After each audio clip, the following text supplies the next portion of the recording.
Hello mga kapagsibol, sa video na to is makikita mo ang pinagkaiba ng mga na-deliver ng unit and yung bagong deliverable na ino-offer ngayon sa NAIC, most probably sa mga new projects natin sa Calamba, Laguna, Catmon, Santa Maria, Bulacan at Teresa Rizal. Maaaring naka-window type na sila. So itong video na to is ito yung deliverable ng phase 4 ng NAIC Cavite. Ito, naka-jealousy pa yan. Ang deliverable natin is ganito malinis po ang pagkaka-deliver natin.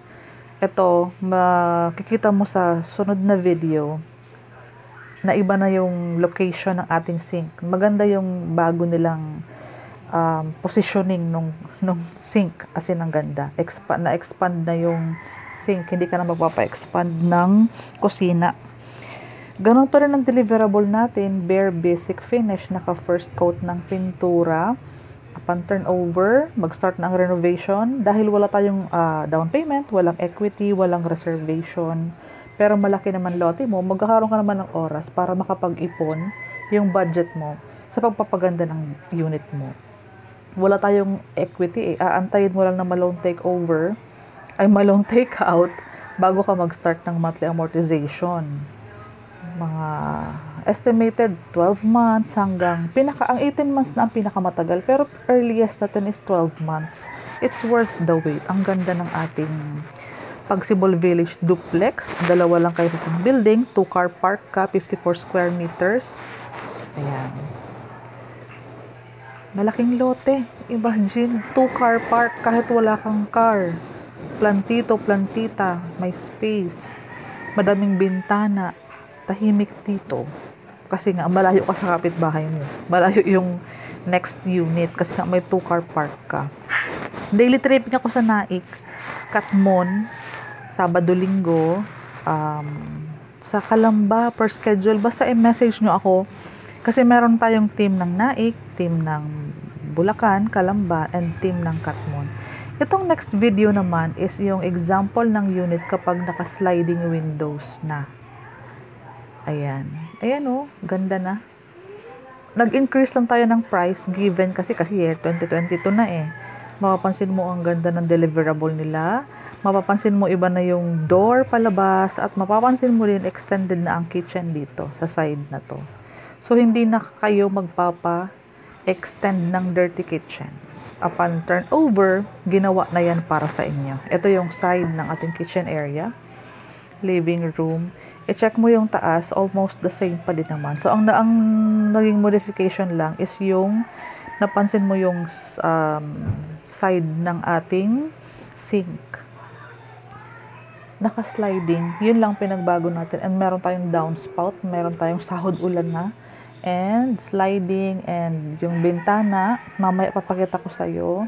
As is pa din. Meron na yung heat insulator. Ready na yan for tiles, ang sahig natin. Ang ganda nito. Ito talaga nakapagbigay ng liwanag and ito may extra bintana. So, 5 bintana yan sa living room saka sa ating dining area. Napansin yung difference from the previous video. Ayun. Ang pintuan mo kasi is dito na siya papunta sa ating 2-car park. Pag-aralan mo yung modification na gusto mo sa renovation, kung dito ka magpapa-L-shape ng kitchen, walang problema. Kasi ang laki pa, oh. So, ang ganda napansin mo, ganun siya kaganda. Ito may mga clip akong dinagdag dito ng mga photo ng ating example kapag na-renovate na yung ating Pagsibol Village. May mga kakilala kaming contractor, pwede natang i-refer para legit ang gagawa ng bahay mo. Maganda. Madami akong mga naipon na mga pictures ng mga example ng renovated Pagsibol Village unit sa NAIC, sa Catmon. Soon to rise kasi ang ating Calamba, Laguna and yung Teresa Rizal. Pagsibol, pareho lang ang mga unit, ang fixtures, nakita mo naman ang pinagbago sa sliding windows. Sukat pareho pa din, 54 squares, 2-car park duplex. Location lang nagkaiba.